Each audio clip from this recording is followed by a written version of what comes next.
오늘은 5월 5일 어린이 날이죠. 그런데 또 어린이 주일입니다. 교회는 5월 첫째 주를 어린이 주일로 지키는데요. 그러면 이 어린이날 하면 왠지 기분이 좋습니다. 왜냐하면 제가 어릴 때 어린이날이 생각이 나요. 그래서 그때 참 행복했던 어린이날이다 하고 이제 나가서 놀던 휴일이었으니까 참 좋았던 기억이 있습니다. 지금은 어린이도 아닌데 지금도 좋습니다. 어린이날 되면 그래서 아이들 보고 이렇게 하면 참 즐거워요. 저도 이 교회에 있으면서 바로 옆에 유치원이 있어서 이제 교회를 왔다 갔다 하면서 아이들 웃음소리, 떠드는 소리 이렇게 들으면 얼마나 행복한지 몰라요. 아이들의 소리는 우리 어른들에게는 참 기쁨이고 행복인 것 같습니다. 여러분, 이 어린이날이라고 정해졌는데 어린이날이 어떻게 정의 내려지는가 제가 한번 찾아봤어요. 그랬더니만 한국민족문화대백과사전이라는 것이 있습니다. 좀 길지요. 한국민족문화대백과사전. 거기에는 어린이날을 이렇게 정의 내리고 있습니다. 어린이들이 올바르고 슬기로우며 씩씩하게 자라도록 하고 어린이에 대한 애호 사상을 앙양하기 위하여 지정한 날. 내용이 어렵죠. 애호와 앙양. 그러니까 어린이날은 어린아이들을 애호하고 앙양한대요. 그러면 애호가 뭔지 앙양이 뭔지 알아야 될 거 아닙니까? 그죠? 그래서 보니까 한자인데 자막을 띄워주시면 이렇습니다. 애호는 사랑의 자에 보호할 호자입니다. 사랑하고 아이들을 보호해 주는 것이죠. 그리고 앙양은 오를양, 오를앙, 오를양, 북돋을 양 이런 의미가 있는데 정신이나 사기를 드높이고 북돋운다. 이 말은 뭐냐 하면 결국은 어린아이들을 사랑하고 보호하는 정신과 사기를 북돋우는 날로 어린이날을 지정했다라고 한국민족문화대백과사전에 기록되어져 있습니다. 그래서 우리도 마찬가지죠. 우리도 이 교회 안에서 어린이 주일을 맞이하여서 우리 아이들을 사랑하고 보호하며 또 그들을 더 축복하기 위하여 그런 마음을 높이기 위하여 어린이 주일로 우리가 보내게 됩니다. 사실 어린이날의 역사적 배경은 그렇습니다. 1919년 3.1 운동이 있었는데 그때 방종환 선생님이 색동회 모임이 있었어요. 거기에서 어린아이들에게 민족 정신을 고취시키자라는 목적을 가지고 어린이날을 만들었다고 합니다. 아주 의미가 있는 날이지요.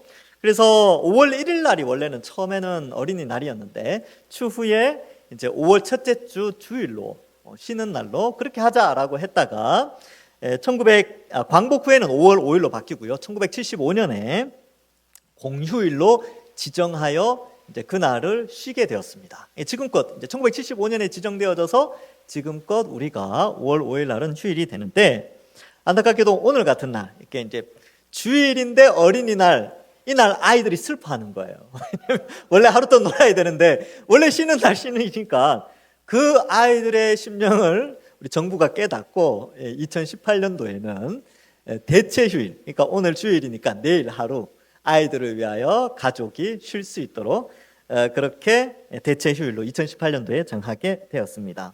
자, 이처럼 이 국가에서도요 어린이 아이들이 나라의 미래임을 알고 또 그들에게 좋은 이제 그들을 사랑하고 또 그들을 보호하고자 하는 의미로 날을 정했는데 사실 어린아이에 대한 사랑의 내용은 성경에 많이 기록되어져 있습니다. 우리가 앞에서 교동문에서도 읽어봤지만 하나님께서는 우리 어린아이들 이 아이들을 얼마나 사랑하시는가 또 그들을 얼마나 귀하게 여기시는가를 성경에서 이미 가르쳐주고 있는 것입니다. 오늘 읽은 이 시편 127편도 역시 그러한 선상에서 하나님께서 우리 아이들에 대한 사랑 그리고 그 아이들을 어떻게 여기고 귀하게 여겨야 되는가에 대해서 우리에게 가르쳐주고 있습니다. 솔로몬의 시인데요 1절과 2절은 집을 세우는 내용이 나오는데 사실 이 집을 세운다라고 할 때 아이들이 그 집 안에 구성원이기 때문에 이 1절과 2절을 함께 살피고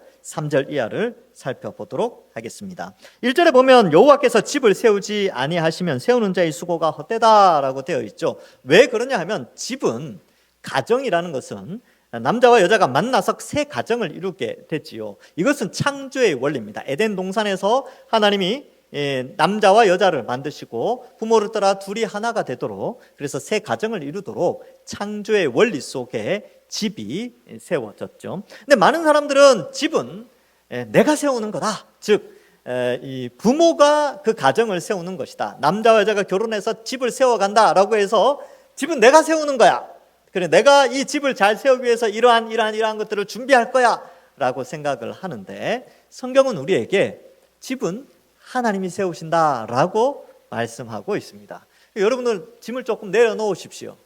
여러분들의 짐이 있잖아요. 어떤 짐이 있어요? 가정을 잘 세워야 되겠다, 자녀들을 책임져야 되겠다라는 그런 짐들이 있는데, 하나님께 휙 던져버리십시오. 하나님이 세우신답니다. 하나님이 우리의 가정을 세우십니다.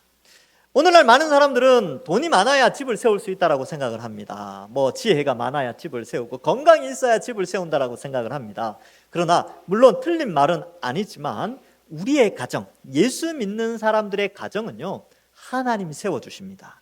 우리가 세우고 우리가 계획하고 우리가 만들어가는 것은 하나님이 보실 때는요, 하나님 없는 가정이 세워지는 것은 헛되다라고 하나님이 말씀합니다. 그래서 우리는 가정은 하나님이 세우신다, 이 인식을 먼저 가질 필요가 있지요. 그렇게 될 때에 뒤에 보면 여호와께서 성을 지키지 아니하시면 파수꾼에 깨어 있음이 헛되다. 이제 평행법인데 앞에 부분과 뒷 부분이 같은 의미예요. 근데 단어를 다르게 써서 강조하게 됩니다. 즉 이게 성이라는 단어가 나오는데 성곽이죠. 하나님께서 도시를 지키지 않으면 파수꾼에 깨어 있음, 이것이 헛되다 이렇게 되어 있는데, 이 성이라는 것은 가정을 의미합니다. 집 있죠. 파수꾼은 부모님들이에요. 부모님들이 열심히 집을 세우기 위해서 밤낮 잠을 자지 않고 먹을 거 먹지 않고 입을 거 입지 않고 가정을 세워 나가잖아요. 마치 파수꾼처럼. 그런데 여호와께서 지키지 않으면 모든 것이 헛것이다라는 것을 말씀해 주고 있습니다. 그래서 5월은 가정의 달이지 않습니까? 가정의 달인데 모든 것이 다 하나님의 섭리 아래 있고 창조의 질서 아래서 우리가 이 하나님께 우리의 가정을 맡기는 이러한 생각들을 품는 것이 필요한 것이지요. 그래서 2절의 내용, 아주 유명한 내용이지요. 너희가 일찍 일어나고 늦게 누우며 수고의 떡을 먹음이 헛되도다. 왜 일찍 일어나고 왜 늦게 누우며 왜 수고의 떡을 먹습니까? 왜냐하면 집을 세우려고, 가정을 세우려고 그렇게 한다는 거예요. 여러분들 왜 나가서 일하십니까? 왜 일터에 나가서 일하세요? 가정을 세우려고 그러잖아요. 가정, 내 식구들을 먹이고 자녀들을 먹이고 교육시키고 하려고 그렇게 열심히 일한다는 거죠. 그런데 하나님께서 함께 하지 않으면 그 모든 것이 헛된 것이다 라고 성경에서 말하고 있다는 것이죠. 그러니까 가정의 중심에는, 가정의 주인은요, 하나님이세요. 그러면 부모님들의 역할은 뭐냐 하면 부모가 신앙으로 하나님을 잘 섬기면 되고요, 자녀들이 하나님 잘 섬길 수 있도록 부모님들이 도와주면 되는 겁니다. 그리고 그들이 하나님 잘 섬길 수 있도록 잘 먹이면 되고요, 그렇게 하면 되는 것이죠. 그래서 그러므로 여호와께서 그의 사랑하시는 자에게는 잠을 주시는도다. 왜 잠을 줍니까? 파수꾼이 정말로 소원하는 것은 잠이지요. 밤새도록 이 파수를 쓰는데 얼마나 잠이 오겠습니까? 보초병들 서서 졸지 않습니까? 그죠? 잠을 사모하죠. 그런데 하나님께 맡기면 편안하게 하나님이 집을 세운다라는 개념 때문에 잠을 편하게 잘 수 있는 것이지요. 그래서 여러분, 이렇게 집은 하나님이 세우는 것입니다. 우리가 세우는 게 아니에요. 내가 계획하고 내가 설계하고 내가 뭘 하지만, 한번 생각해 보세요. 여러분들 젊었을 때, 이제 결혼하실 때 이제 집을 이렇게 세워야지 했는데 그렇게 잘 됐습니까? 잘 안 돼요, 사실. 근데 하나님께 맡기면 하나님이 내가 계획한 것보다 훨씬 좋은 방향으로 가정을 세워 나간다는 사실을 우리가 또한 간증으로도 많이 하고, 또 믿음 생활 잘 하시는 분들이 그런 고백을 많이 합니다. 자기가 생각했으면 이 집이 이렇게 되지 않았을 텐데 하나님이 도와주셔서 우리 가정을 이렇게 축복해 주셨습니다 라는 고백을 많이 듣게 되는 것이죠. 그래서 여러분, 오늘 1, 2절 보시면서 여러분, 자녀들 때문에 잠 못 이루실 때 있지요. 걱정돼서. 그죠? 근데 하나님께 기도하고 편히 주무십시오. 여기 나와 있잖아요. 사랑하시는 자들에게 잠을 주시잖아요. 우리의 걱정, 근심과 염려를 하나님께 맡기면 우리가 편안하게 잠을 잘 수 있습니다. 자녀들, 손주들 걱정되십니까? 하나님께 맡기고 하나님께서 책임져 주신다라고 생각하시면서 기도하시기 바랍니다. 네. 자, 그래서 이러한 창조의 질서를 생각하고 내가 책임진다 이런 것보다 하나님께서 책임져 주십시오 라고 우리가 살아가는 것이지요. 자, 그래서 여러분, 이 세상 사람들이 집을 세우는 것과 우리가 집을 세우는 것이 조금 다릅니다. 세상 사람들은 집을 세우는 것이 하나님이 없이 집을 세워야 되기 때문에 자기들이 열심히 노력하고 자기들이 열심히 공부하고 연구해서 집을 세워 나가죠. 그래서 오늘날에는 이 세상 사람들은요, 수많은 처세술과 인간적인 가정관, 행복관, 결혼관, 자녀 양육관으로 가르치고 그러한 내용들이 TV나 유튜브에 상당히 많이 나옵니다. 그래서 그러한 내용들을 보면 참 유익한 내용들이 많아요. 그래서 자녀들이 이렇게 양육해야 된다, 가르쳐야 된다. 그리고 또 TV에 보면 막 금쪽 같은 내 새끼 뭐 이러면서 이제 막 하지 않습니까, 그죠? 예, 아주 귀하죠. 그러한 그런 프로그램들은 인간이 그동안 인간 역사 속에서 쌓아온 그런 지식들이 축적되어져서 나타나는 건데, 근데 그것이 전부가 아니라는 거예요.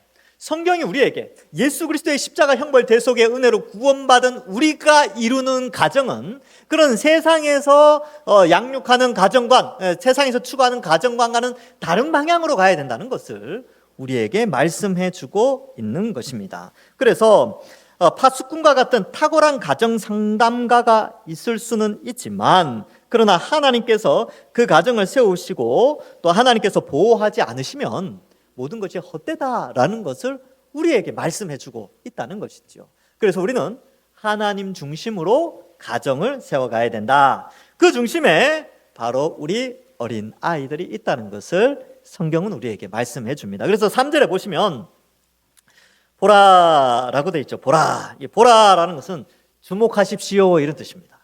자, 이제 주목하십시오. 자, 가정을 잘 세우길 원하십니까? 집을 세우길 원하십니까? 자, 그러면 잘 들어보세요. 자, 보라. 자식들은 여호와의 기업이요 태의 열매는 그의 상급이로다. 이렇게 말씀하고 있습니다. 여러분, 우리의 자녀들 있잖아요. 자녀들은 하나님이 우리에게 주신 기업이래요. 이 단어들이 좀 어려운데, 기업이라는 단어가 상속물 이런 뜻이 있습니다. 상속되어진 선물. 근데 왜 상속이라는 단어를 썼냐면, 상속은요, 내 노력이 없이 은혜로 주어지는 부모님의 선물이에요. 이걸 상속이라고 하는데, 우리 입장에서는 보통 돌아가시면 받는 걸로 생각하는데, 하나님이 이 용어를 쓰시는 이유는, 하나님은 돌아가시지 않잖아요. 하나님 영원히 존재하시죠. 그런데 이 단어를 쓴 이유는 공짜로 우리에게 거저 은혜로 놀라운 그 선물을 누릴 수 있도록 해주기 때문에 상속물이라는 단어를 씁니다. 근데 우리나라에서 이걸 번역할 때 상속물 그러면 좀 오해할까봐 기업 이렇게 표현을 써요. 그래서 자녀들은 하나님이 우리에게 거저 주신, 누리도록 하신 축복의 선물이다라는 것을 성경은 표현하고 있습니다. 근데 여기에 뭐랄까 문법적인 관계를 보면 이 기업이라는 단어가 상속물 선물이라 그랬죠. 근데 여호와의 기업이에요. 소유격을 써서 이 상속물이, 이 자녀가 이 기업이 하나님의 기업인데 하나님의 소유된 기업입니다. 이게 무슨 말이냐면, 자녀들을 내게 맡겨주신 거지 내 소유로 주신 게 아니라는 것이죠. 내게 아니라는 거예요. 그러면 자녀들은 하나님 겁니다. 그래서 신약 시대에 넘어오면 우리가 그리스도를 중심으로 해서 유대인과 이방인이 성전으로 지어져 가잖아요. 벽돌 한 장 한 장이 쌓이듯이 우리 한 사람 한 사람이 그리스도와 연합되어져서 산돌과 같이 자라나듯이 이제 우리가 거룩한 성전으로 지어져 가는데 거기에 우리 자녀들이 있어요. 그러니까 결국 우리 자녀들이 우리도 우리의 것이 아니고 우리 자녀들도 내 것이 아니에요. 우리 자녀들이나 다 하나님의 소유된 백성입니다. 그러니까 얼마나 감사해요. 내 거라 그러면 내가 책임져야 되잖아요. 내가 그들의 인생을 책임지고 막 그렇게 해야 되는데, 하나님 거니까 어때요? 하나님께 맡기면 됐죠. 하나님 알아서 해주십시오. 그래서 여러분들 자녀들 때문에 속상할 때 있죠. 네, 있을 거예요. 또 어떤 분들은 안타까워할 때도 있습니다. 아직도 자녀들 가운데 아직 예수님 안 믿는 분들 많으니까 하나님께 맡기십시오. 하나님 도와달라고. 하나님 제게 주신 선물인데 꼭 예수님 믿을 수 있도록 하나님 자녀 삼아달라고. 어린이 주일이지만 장성한 자녀들을 위해서도, 원래 80 넘어는 60 아들도 아이로 생각하잖아요. 그러니까 우리 자녀들이 다 장성하였다 하더라도 그들이 예수님 잘 믿을 수 있도록 하나님께 맡기십시오. 그리고 하나님께 맡기면서 해야 될 의무 전도하시는 거죠. 때가 이제 뭐 이렇게 머리 회전을 잘 쓰셔가지고 꼭 이제 꼭 예수님 믿었으면 좋겠다. 안 되면 먹을 거라도 사주면서 아이들 이렇게 먹을 거 사주면서 꼬시잖아요. 마찬가지로 어른이 되어서도요, 뭘 이렇게 주면서 야 너희도 꼭 예수님 믿었으면 좋겠다. 뭐 이렇게 이제 마음을 이렇게 움직이는 것이지요. 자, 그래서 자녀들은 하나님의 소유된 기업인데 우리에게 누리도록 선물로 주셨습니다. 그래서 뒤에도 태의 열매, 평행법이죠. 앞에 나오는 의미를 뒤에서 다시 반복해서 하는데 단어를 다르게 써서 강조하고 있어요. 태의 열매는 역시 자식이죠. 그의 상급이로다. 하나님이 주신 상급. 여러분 상 받아보셨습니까? 상 받으면 기분 좋아요. 어떤 분 제가 몇 번 말씀드렸는데 어떤 집에 벽 하나를 이 장식장으로 이렇게 해가지고 조명, 보통 가정집에서 이 조명 이렇게 설치해서 하시는 분들 잘 없습니다. 네, 레일 조명 이렇게 해가지고요, 빛 쫙 비춰서 특별히 중요한 상패에 이제 빛이 쫙 하도록 해서 이제 들어오는 사람들이 그 상패 중심으로 보도록. 왜냐하면 자신에게는 명예거든요. 명예. 내가 이런 상을 받았다. 내가 이런 명예가 있다. 여러분, 우리의 자식들은 우리에게 상이 되고 상급이 되어집니다. 힘이 되어지는 것이죠. 그래서 이러한 의미가 우리에게 중요한데 우리 자녀들을 바라보는 관점이 중요한 것이죠. 그래서 어린이날, 어린이 주일의 의미가 아까 애호 사상을 앙양한다 그랬잖아요. 그러니까 오늘 이 말씀을 통해서 우리 어린 아이들에 대한 그런 마음, 야, 하나님 주신 상속물, 누릴 수 있는 혜택이구나. 아, 하나님 주신 상급이구나. 이렇게 우리가 아이들을 바라보면서 이 축복하고 기도하는 것이죠. 그래서 하나님이 주셨기 때문에 학대할 수 없어요. 하나님이 주셨기 때문에 함부로 할 수 없습니다. 귀히 여기고 축복하고 아껴야 되는 것이지요. 자, 그래서 이 어린아이들을 우리에게 주셨기 때문에 우리에게는 또 약간의 맡겨진 자로서, 청지기로서의 의무도 있습니다. 그 의무의 내용은 에베소서 6장 4절에 나오는데요, 이렇게 되어 있습니다. 또 아비들아, 너희 자녀를 노엽게 하지 말고 오직 주의 교훈과 훈계로 양육하라, 이렇게 기록되어져 있죠. 첫 번째는 노엽게 하지 않아야 됩니다. 왜냐하면 내 거라고 생각하면 내 마음대로 하려고 하기 때문에 노엽게 해요. 아이들도 인격이라는 것이 있습니다. 인격이 있어요. 부모가 함부로 아이를 마치 이제 노예를 대하듯이 혹은 이렇게 자기 걸로 이렇게 생각해서 막 하면 아이들도 알아요. 그래서 아이들도 그 표현을 막 이렇게 하는 거죠. 노엽게 하는 것이죠. 그렇게 하지 말고 인격과 인격으로 또 이렇게 하는데, 그래서 이제 아이들을 혼내거나 뭐 이런 것 가운데서 잘 설득하는 과정이 필요합니다. 이 인격적인 존재로 인정하면서 잘 설득해 주는 것이 필요하지요. 그러나 또 한 가지는 주의 교훈과 훈계로 양육도 해야 됩니다. 이것은 뭐냐 하면 아이들이 태어날 때 천사와 같은 얼굴로 태어나지만 사실 죄의 본성을 가지고 태어납니다. 아이들이 자라나면서 죄의 본성이 이제 나타나기 시작하거든요. 그럴 때 그 죄의 본성을 연단시키고 절제시키는 권위가 누구에게 주어졌냐면 부모에게 주어졌어요. 옆집 아저씨나 학교 선생님들이 그거 못해요. 그거 했다가 난리 나죠. 그렇죠? 오직 부모만 그 아이를 절제시키고 죄의 길에 들어서지 않게 하고 그 죄의 본성을 누를 수 있는 절제력을 부모만 할 수 있어요. 그래서 주의 교훈과 훈계로 양육을 해야 합니다. 그렇게 하려면요, 부모가 주의 교훈과 훈계를 알고 있어야 돼요. 그래서 아이들이 잘못될 때 그건 잘못된 거야, 이건 이렇게 잘못된 거야 라고 하고 그 다음에 바른 방향이 무엇인지 알려줄 수 있어야 하는 것이죠. 그것이 바로 청지기로서 맡은 자가 아이들을 잘 보살피고 사랑하는 방식이 되는 것입니다. 그래서 여러분, 아이들을 가르칠 때에 여기 이제 손주들도 있고 또 이제 젊으신 분들은 이제 자녀들이 있는데 아이들의 양육의 우선순위가 어디에 가 있는지 잘 생각해 보세요. 많은 부모님들이, 교회 다니는 부모님들도 그런데 많은 부모님들이 성적에 가 있어요. 우선순위가 국영수 거기에 많이 가 있어요.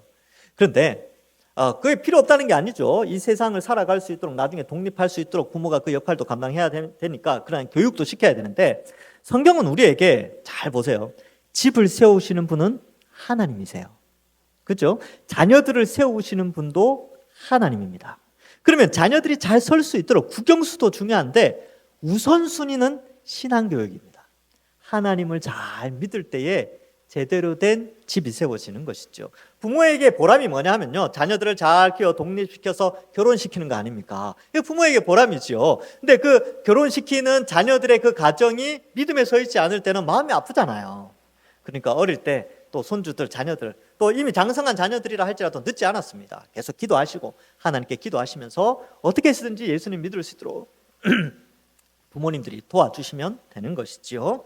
그래서 자녀들이, 이 어린 자녀들이 신앙을 우선으로 하는 것을 마음에 품고 교훈하고 훈계하시면 됩니다. 그래서 비록 공부하는 시간이야 뭐 국영수 시간이 한 1시간, 2시간 된다 하더라도 신앙교육은 비록 뭐 5분, 10분밖에 되지 않는다 할지라도 그 국영수 공부하는 1시간, 2시간보다 성경 읽고 기도하는 그 5분, 10분이 그 10시간보다 훨씬 귀하다는 생각을 가지고 계셔야 합니다. 이것이 바로 부모가 그 아이를 바르게 양육하는 방향입니다. 그래서 여러분 국영수 공부는 억지로 시키잖아요. 공부 안 하면 막 혼내잖아요. 시험 기간인데 막 애가 놀고 있어, 게임하고 있어. 그럼 부모가 혼내죠, 당연히. 그런데 성경을 안 봐. 근데도 안 혼내. 그리고 이제 이런 말 하는 분들도 있어요. 신앙은 선택이야. 공부는 필수지. 이런 분들이 있는데 아니요, 신앙도 필수입니다. 그래서 약간의 약간 억지로 시키는 것도 있어야 돼요. 기도도 억지로 시키고 성경도 억지로 보게 하고 읽게 하고 이런 게 필요합니다. 그것도 약간 이제 부모가 해주는 것이죠.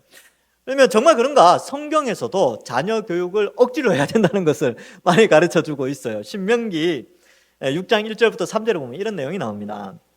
이는 곧 너희의 하나님 여호와께서 너희에게 가르치라고 명하신 명령과 규례와 법도가 너희가 건너가서 차지할 땅에서 행할 것이니 곧 너와 내 아들과 내 손자들이 평생에 내 하나님 여호와를 경외하며 내가 너희에게 명한 그 모든 규례와 명령을 지키게 하기 위한 것이며 또 내 나를 장구하게 하기 위한 것이라. 이스라엘아 듣고 삼가 그것을 행하라. 그리하면 네가 복을 받고 내 조상들의 하나님 여호와께서 내게 허락하심 같이 적과 꿀이 흐르는 땅에서 네가 크게 번성하리라. 아멘. 이 말씀을 보면 하나님께서 우리 이스라엘 백성들의 자녀들을 양육할 때 그들에게 선택에 맡겨라 라고 하지 않아요. 그 부모 세대에게 그들에게 교육의 필수성, 그러니까 의무 교육을 설명하고 있는 거예요. 그러니까 선택 교육이 아니라 의무 교육이죠. 우리도 마찬가지입니다. 우리도 예수 그리스도의 십자가 형벌 대속의 은혜로 구원받아서 새 이스라엘 백성이 되었잖아요. 그럼 우리에게도 우리의 자녀들이 있는데 그들에게 역시 이 말씀을 잘 가르치고 또 살아가도록 그렇게 할 때에 하나님이 복을 주신다. 여기 보면 크게 번성하리라 이렇게 말씀하고 있습니다. 많은 세상 사람들은요 국영수 잘해야 번성한다고 생각해요. 그러나 우리는 하나님 의지하고 말씀대로 잘 살아가면 하나님이 번성케 하신다라는 것을 잊지 않으셔야 합니다. 그래서 자녀들을 하나님께 그래서 맡긴다라는 표현을 쓰는 것이죠. 자, 그래서 이러한 것을 우리가 좀 생각을 해보고요. 이 신앙교육도 일종의 의무교육이다 이렇게 생각하시고 기도하시면서 또 지혜롭게 그렇게 신앙교육을 해가는 것이지요. 신명기 6장 7절부터 9절에는 이렇게 되어 있습니다. 네 자녀에게 부지런히 가르치며 집에 앉았을 때에든지 길을 갈 때에든지 누워 있을 때에든지 일어날 때에든지 이 말씀을 강론하며. 자녀가 뭔 죄길래 누워 있을 때도 자녀가 이제 잠에서 일어났는데 또 말씀 가르치고요. 또 뭐 집에 앉아 있는데 좀 쉬려고 앉았는데 또 가르치라 이렇게 되어 있죠. 부지런히 가르치래요. 부지런히 가르치며 그렇게 하라는 거죠. 그 말씀을 강론할 것이며 8절에 너는 또 그것을 내 손목에 메어 기호를 삼으며 내 미간에 붙여 표로 삼고 이 미간이라는 것이 눈과 눈 사이에 두라. 이게 실제로 뭘 이렇게 달아라 이런 의미보다는 눈 바로 앞에 말씀이 보이도록 하라는 것이죠. 그렇게 하기 위해서 9절에 보면 네 또 내 집 문설주와 바깥문에 기록할지니. 옛날에는 종이가 없었지 않습니까? 그러니까 성경책이 없었죠. 그러니까 하나님의 말씀을 제사장에게 듣고 집에 와서 그 말씀을 집에 나무에 새기는 거예요. 아이가 왔다 갔다 하면서 집 문 밖을 왔다 갔다 놀러 다니면서 그 보고 말씀 보고 이제 기억하도록 그렇게 하라는 것이죠. 그래서 성경은 끊임없이 하나님께서는 우리에게 자녀들에게 신앙 교육을 의무로 하라고 합니다. 그러니까 앞으로 이런 말은 어른들이 하시면 안 돼요. 신앙은 말이야 강요한다고 되는 게 아니야. 신앙은 본인이 선택하도록 해야 돼. 이런 말씀하시면 안 돼요. 그것은 비성경적입니다. 그건 우리 생각이고 그건 인간적인 생각이에요.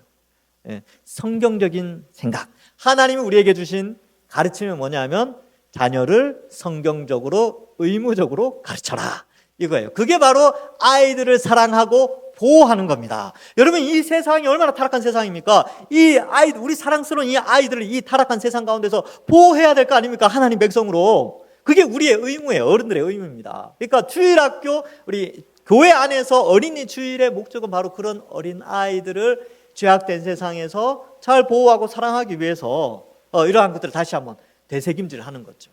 말씀을 잘 가르치고 그렇게 해야 세상에 아이들이 분별력이 생겨서 신앙의 독립이죠. 신앙의 독립이라는 게 뭐냐면 어른의 시각을 가지고 세상의 죄악들을 분별할 정도의 시각을 가질 수 있는 신앙으로 자라도록 부모님들이 도와주어야 하는 것입니다.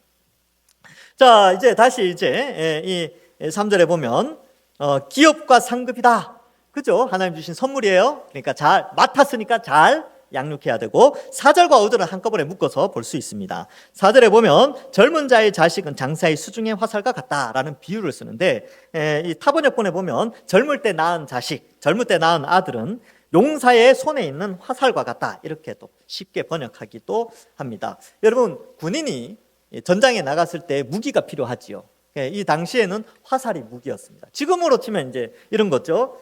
현대식으로 해석을 하면 보라 젊은 자의 자식은 군인의 수중에 있는 탄창과 같으니 뭐 이렇게 볼 수 있어요. 좀 군인의 손에 있는 총알과 같으니 뭐 이런 것과 같은 의미예요. 그래서 그것이 그의 화살통에 가득한 자는 복이 있다.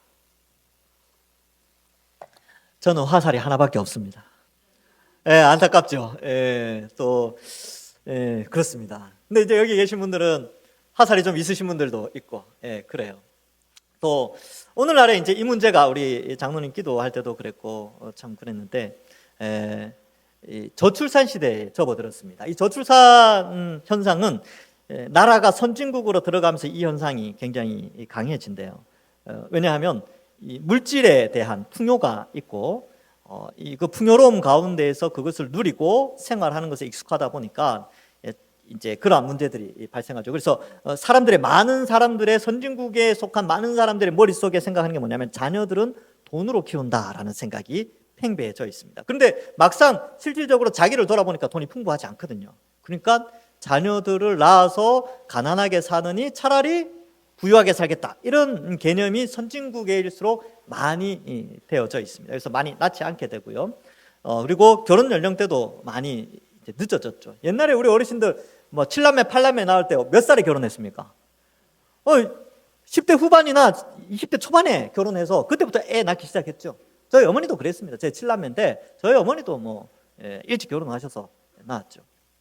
근데 지금은 어떻습니까? 이거 재고 저거 재고 이거 따지고 저거 따지고 하다 보니까 어때요? 결혼 연령대가 이제 30대 중후반으로 밀려나게 되니까 자녀를 생물학적으로 더 많이 낳을 수가 없어요. 그래서 30대 중후반에 이제 결혼을 하면 보통 1명 아니면 2명을 낳게 되는 것이죠. 좀 안타까운 일입니다.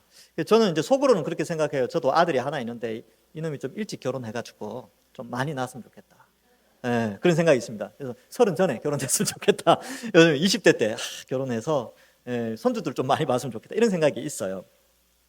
왜냐하면 장사의 수중에 화살, 든든하다는 것이죠. 근데 여기서 아이러니한 게 있습니다. 여러분, 집을 세울 때 집을 세우는 것은 부모의 책임이라고 생각할 수 있잖아요. 그리고 집을 세우는데 아이들은 아주 연약해서 우리가 생각할 때 애들이 무슨 집을 세우고 애들이 무슨 집을 튼튼하게 생각하느냐라고 생각할 수 있는데 하나님이 솔로몬을 통하여서 5절과 같이 말씀하십니다. 이것이 그 화살통에 가득한 자는 복되도다. 그들이 성문에서 그들의 원수와 담판할 때 수치를 당하지 않는다. 뭐냐면 자녀들이 힘이 되어서 그 부모님을 세운다는 거예요. 이제 그림 언어를 생각하시면 돼요. 이제 성문이라는 것은 옛날에 넓은 광장이 있고 많은 사람들이 모이는 곳이 성문이었습니다. 그래서 그 성문에서는 많은 사회적인 활동이 일어나는데 부모 세대들이 이렇게 활동하다가 누군가와 다툰단 말이죠. 다투는데 여러분, 이 다투는데 자식이 뒤에 한 10명이 있어. 그러면 상대방이 함부로 대할 수 있을까요? 없을까요? 못해요. 왜냐하면 자식들이 가만히 안 있거든요. 그러니까 이게 바로 여기 나오는 수치를 당하지 않는다. 원수와 담판할 때에 수치를 당하지 않는다라는 표현인 거죠. 든든한 거죠. 그래서 어제 밤에 이 구절을 생각하면서 이런 생각을 해봤어요. 야, 그렇다면 이렇게 저출산 시대에 여러분, 한국 교회만이라도 자녀들을 일찍 결혼시키고 또 많이 자녀를 낳잖아요. 그러면 국가 입장에서 볼 때 교회를 어떻게 바라보겠습니까? 이 국가가 수천억 천문학적인 세금을 이렇게 투자해도 천문학적인 세금을 이렇게 쏟아부어도 이 출산 문제를 해결할 수 없는데 세상에 교회가 이 문제를 해결하고 있는 거죠. 그러면 국가가 어떻게 생각하겠어요? 교회를 보호하겠죠. 교회에 엄청난 지원을 하겠죠. 그리고 교회가 나라의 미래다, 이렇게까지 생각하지 않겠습니까? 여기 나온 것처럼 원수와 담판 지을 때도 수치를 당하지 않는 거죠. 교회가 이 역할을 한다면. 그래서 여러분들 자녀들 조건 많이 없어도 일찍 결혼시키십시오. 여러분들 다 옛날에 그렇게 사셨지 않습니까? 그리고 자녀들 인스타그램 그만하게 하십시오. 그거 보면 결혼 못합니다. 왜냐하면 잘 먹고 잘 사는 사람들이 그런 거 올려가지고 우리 결혼해서 이렇게 잘 먹고 잘 산다 이런 거 올리면 평범한 사람들, 거의 80-90%의 평범한 사람들은 자괴감을 느끼거든요. 그래서 결혼 안 하려고 그래요. 그러니까 그런 거 못하게 하고 그냥 조건이 많이 갖추어지지 않더라도 일찍 결혼시켜서 자녀를 낳게 하는데, 문제는 그리고 가난하게 살면 어떻게 합니까? 라고 할 때 신앙의 용기가 필요합니다. 하나님이 집을 세우신다. 이 신앙이 있으면 빨리 결혼할 수 있어요. 그리고 이 신앙이 있으면 자녀들을 낳을 수 있습니다. 여러분들이 키우는 게 아니었잖아요. 오히려 키우면서 어때요? 더 행복했죠. 오히려 더 감사했죠. 자녀들 키울 때, 어린 자녀들 키울 때 어땠습니까? 행복하지 않았습니까? 그 설레임이 있지 않았습니까? 뭐 농담으로 부부간의 설레임은 오래 가지는 않죠. 오히려 나가서 뭐 한 열흘 있다가 들어온다 그러면 행복하죠, 그렇죠? 자식은 단 하루만 집에 없어도 걱정해요. 그리고 하루 이틀 있다가 돌아오면 반갑게. 그게 자식입니다. 자녀가 그만큼 행복한 하나님이 주신 하나님의 선물이지요. 자, 이처럼 우리의 자녀들은 우리에게 힘이 되어지고 하나님이 주신 선물이며 우리의 기쁨이 되어집니다. 그렇기 때문에 우리는 사랑하고 보호하며, 무엇보다도 그들을 사랑하고 보호하는 방식은 말씀으로, 신앙으로 잘 양육하는 겁니다. 아무쪼록 말씀을 맺습니다. 아무쪼록 우리 동산교회 모든 성도님들은 우리 자녀 손들 귀하게 여기시고, 그들을 귀하게 여기시는 것은 단순히 용돈 하나, 장난감 하나 더 사주는 것이 아니라 그들이 신앙으로 잘 자랄 수 있도록 밤마다 축복기도 해주십시오. 자식들을 위해서, 손주들을 위해서 밤마다 축복기도 하시고, 또 그들이 아직도 예수님을 잘 모른다 그러면 하나님 꼭 예수님 믿을 수 있도록 기도하시면서 때를 따라 그냥 말로만 하지 마시고 머리 이렇게 하나 건네주면서 예수님 꼭 믿어야 된다, 함께 예수님 믿었으면 좋겠다, 이렇게 전도하시고, 또 우리 여기 청년들이 몇 분이 있는데 청년들은 이것저것 재지 말고 또 사랑하는 사람이 있으면 빨리 결혼하고 또 자식들도 낳고, 그게 진짜 하나님의 선물입니다. 하나님 기쁨이고 가정의 기쁨이에요.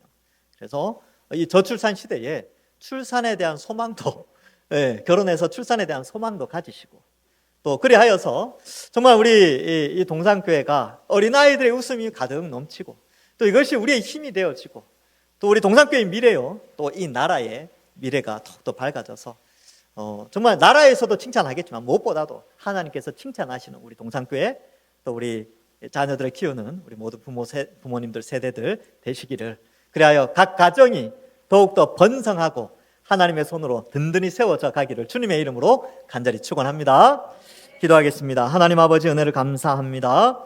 오늘 귀한 말씀을 통하여서 우리의 귀한 어린 아이들, 그 아이들이 하나님 주신 기업이요 상급임을 깨닫고, 또 장사의 수중에 화살과 같이 우리를 든든하게 하는 귀한 존재임을 깨닫게 하여 주시니 감사합니다. 우리 어린 아이들 사랑하고 보호하며 또 그들을 지키고 잘 양육하여 신앙으로 양육하여서 정말 우리의 가정이, 또 우리의 교회가, 또 이 나라가 든든히 서 나갈 수 있도록 축복하여 주옵소서. 날마다 자녀 손들을 위해서 기도하는 우리 부모 세대 될 수 있도록 더욱더 하나님께서 우리를 지켜주실 줄 믿사오며 예수님의 이름으로 기도하옵나이다. 아멘.